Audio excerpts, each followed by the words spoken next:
Welcome to the Windows Computer and Technology channel. And, it would seem that a lot of people, especially if you are a developer or do a lot of, computer tech, and need to access what's called the local host, which is the IP address that loops back to your own computer.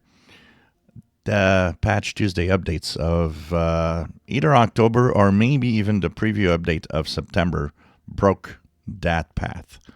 So there's a lot of complaining going on right now. So it would seem, and from some people, they've noticed it only after they went to update for Patch Tuesday this month of October and got KB 506.68.35.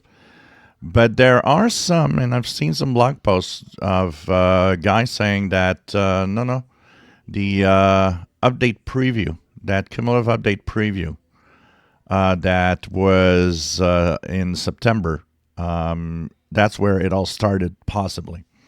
Now, there's a host of people saying that, there's workarounds, but a lot of people are saying that most of the workarounds that you've seen doesn't change anything. And basically what happens is that if you try to go with some apps, if you try to do things with localhost by going to the IP address 127.0.0.1, you just get a connection error.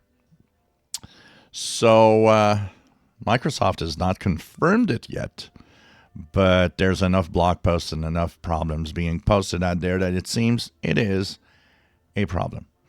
So we'll see what happens with that, and we'll see if Microsoft comes up in the next hours or days saying, there is a problem, I'm going to fix it. But it's creating a lot of annoyances for a lot of people that actually need to do this and need to access the computer via the local host IP address. So it seems that no month goes by without Microsoft messing up something in some way in an update. If you enjoy, and by the way, it's a Windows 11 24 H2, 25 H2 only, apparently, that are affected. 23 H2 would not be affected, apparently. And, of course, Windows 10 is not affected. If you enjoy my videos, please subscribe, give us a thumbs up. Thank you for watching.